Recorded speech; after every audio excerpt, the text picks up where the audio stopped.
अब खान साहब, fiscal year शुरू हुआ, हमने देखा फिस्कल ईयर जो पिछला था वो क्लोज हुआ, और उसके बाद जो लास्ट 3 महीने थे उसमें एक डिक्लाइनिंग ट्रेंड हमने देखा, एक डाउनवर्ड ट्रेंड हमारी एक्सपोर्ट्स का। इसकी क्या वजूहत हैं कि लगातार 3 महीने तक हमारी एक्सपोर्ट्स नीचे जा रही हैं जबकि हमने आदाफ बड़े ऊंचे सेट किए हुए हैं?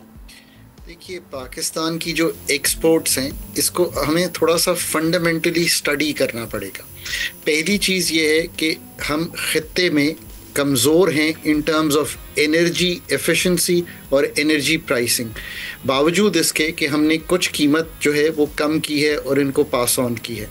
नंबर 2, पाकिस्तान की एक्सपोर्ट को तो आप इस तनाजुल में देखेंगे कि मैन्युफैक्चरिंग पाकिस्तान में, अगर आप पिछले 10-12 साल का ट्रेंड देखेंगे तो जहाँ पे मैन्युफैक्चरिंग 18% ऑफ जीडीपी थी वो आज 12% ऑफ जीडीपी रह गई है। फिर अगर आप एक्सपोर्ट कम्पिटिटिवनेस को प्रोडक्टिविटी के लिहाज से देखेंगे तो जो पाकिस्तान की प्रोडक्टिविटी है, पैदावार नहीं, प्रोडक्टिविटी, एग्रीकल्चर की देखें जिसने बेस फराहम करनी है, जहां 12 मिलियन बेल्स चाहिए, पाकिस्तान ने इस साल 5 से 6 मिलियन बेल्स कॉटन की जो हैं वो पैदा की हैं। तो जो पैदावारी सलाहियत है इन टर्म्स ऑफ जो यील्ड्स हैं पाकिस्तान की, वो बेहतर होने वाली हैं। फिर जो एक्सपोर्ट ओरिएंटेशन है, जो export orientation in the sense के जो इनवर्ड लुकिंग बिजनेसेस हैं उनको आउटवर्ड लुकिंग किस तरह होना है, इसमें एक बहुत इंपॉर्टेंट रिफॉर्म की तरफ अभी तो मूव करना शुरू किया है हमने। वो क्या है? वो है पाकिस्तान की ये जो हमने टैरिफ्स बैरियर्स लगाकर एक इन्फेंट जैसे कहेंगे इंडस्ट्री के आर्ग्यूमेंट को देकर प्रोटेक्ट किया हुआ है अपनी इंडस्ट्री को, और वो फिर लोकली ही बेचती रहती है चीज़ों को और कभी भी ये नहीं सोचती कि उसने दुनिया में बेचना है। मैं थोड़ी सी फंडामेंटल गुफ्तगू कर रहा हूँ। ये बात आपकी ठीक है कि 2-3 महीने के जो हाई फ्रीक्वेंसी इंडिकेटर्स हैं इनको देखा जा सकता है।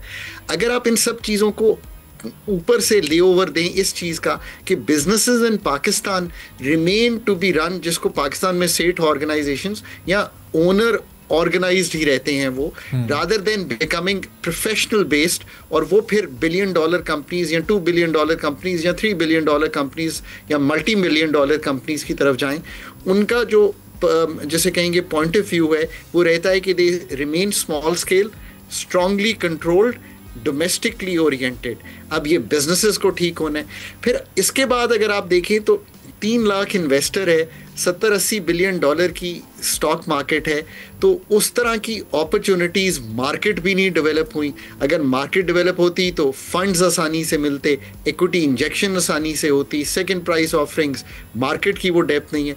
इससे आगे जाएं तो जो डेट मार्केट्स हैं पाकिस्तान की, और पिछले सालों में तो आपने देखा ना कि इन्फ्लेशन जब 29 और 24% पे थी पिछले 2 साल, यानी कि 2023 क्लोज किया 29% एवरेज, 24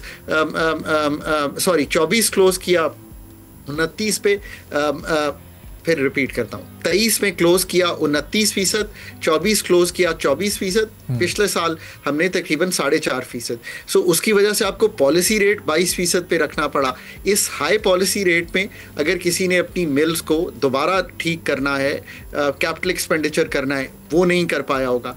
और फिर पाकिस्तान की जो एक्सपोर्ट बेस है वो आज भी, अगर आप 28-30 अरब डॉलर की एक्सपोर्ट करते हैं तो 16-18-19 अरब डॉलर तो अभी भी टेक्सटाइल है।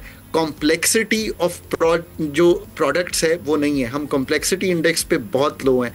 अब जो आखिरी बात इसमें और इम्पॉर्टेंट है कि आप किसी तरह भी कोई ग्लोबल वैल्यू चेन का पार्ट नहीं बन पाए। इसका क्या मतलब है?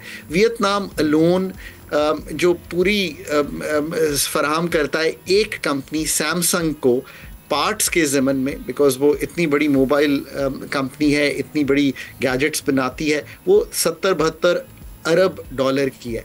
आप किसी भी ग्लोबल वैल्यू चेन का पार्ट नहीं बन सके। इससे आगे जाइए, अब सर्जिकल गुड्स ज़रूर बनाते थे, इसमें कोई शक नहीं है, पर देखिए दुनिया तो तब्दील हो गई है ना, अब तो एक हाई टेक सर्जिकल गुड्स की ज़रूरत है, तो उस तरफ जाना भी, मैकेनाइजेशन करना, ये भी आप नहीं कर पाए। ये हैं असल मुहर्रिकात एक्सपोर्ट को बनाने के लिए। और फिर जिस तरह FDI पाकिस्तान में आई, ये सबसे इम्पॉर्टेंट पॉइंट है अरबाब, और समझने वाला है। FDI आए 1.5-2 अरब डॉलर से एक तो क्रॉस नहीं करती, और वो किन सेक्टर्स में आई? वो सारी आई है, चाहे वो इंफ्रास्ट्रक्चर की बिल्डिंग में हो, एनर्जी में हो, रोड्स में हो, कहीं रेल लिंक को बेहतर कराने में आई। एक्सपोर्ट ओरिएंटेड FDI जो है वो पाकिस्तान में हमेशा मिसिंग रही। और हम कई दफ़ा अब भी बात करते हैं अरबाब, मैं तो हैरान होता हूँ कि हम रियल एस्टेट का सेक्टर ऑफर कर रहे हैं बैरून मुल्क पाकिस्तानियों को। ज़रा सोचो यार, पाकिस्तान को एक्सपोर्ट ओरिएंटेड करने के लिए आपको एक्सपोर्ट ओरिएंटेड पैसे लाने हैं। इससे आगे जाएं, आपको टेक्नोलॉजिकल ट्रांसफ़र करना है। First phase of CPEC was the infrastructure, right? What was the second phase? The second phase of CPEC was कि इंडस्ट्री लगेगी, लोकल नहीं, एक्सपोर्ट होगी। अब इससे आगे जाएं, स्पेशल इकोनॉमिक जोन्स पाकिस्तान में 9 बनाई थी, हार्डली जो 3 है वो इस वक्त पूरी तरह ऑपरेशनल है, ये भी नहीं कर सके। इससे आगे जाएं, SMEs पाकिस्तान में 52 lakh small and medium enterprises हैं अरबाब साहब, इनमें से इस वक्त 1,81,000, let me repeat that figure for you. आप मतलब आज हमने वाकई डेप्थ की बात कर ली है। 52 लाख SMEs हैं पाकिस्तान में, 1,81,000 को सिर्फ फाइनेंशियल फॉर्मल सेक्टर के पैसे मिलते हैं। तो वो कैसे एक्सपैंड करेंगी, कैसे वो वेल्ड करेंगी, वो कैसे कोई छोटा सा पार्ट बनाएंगी कि दुनिया का पार्ट बनाएं। आखिरी बात इस पे, एग्रीकल्चर की यील्ड्स जो हैं, जो आपकी 5 मेन स्टेपल क्रॉप्स हैं, वो कहीं पे 1/3 हैं, कहीं पे आधी हैं ऑफ द वर्ल्ड्स बेस्ट। अगर ये ना होती तो आप दुनिया को राइस, व्हीट, कॉटन बेच रहे होते तो वो भी आपकी एक्सपोर्ट मार्केट जो है वो बन गई होती। अगर इन सब चीज़ों को देखें तो जहाँ कामयाबी मिली है थोड़ी, but 9% export to GDP which is Pakistan's perennial problem of balance of payments हम हल नहीं कर पाए। ज़रूर man power export, human resource की एक्सपोर्ट हुई है पाकिस्तान में। आज $37 अरब की आपकी रेमिटेंस जो है वो लग रही है। अब ये क्या हम सब इस एम्बियंस को ठीक कर पाएंगे? टाइम और स्पेस है। Brand Pakistan is doing better today. सही। क्या हम ये पुश कर पाएंगे? I really hope so. Subscribe करें और बेल दबाएं ताकि कोई खबर रह न जाए।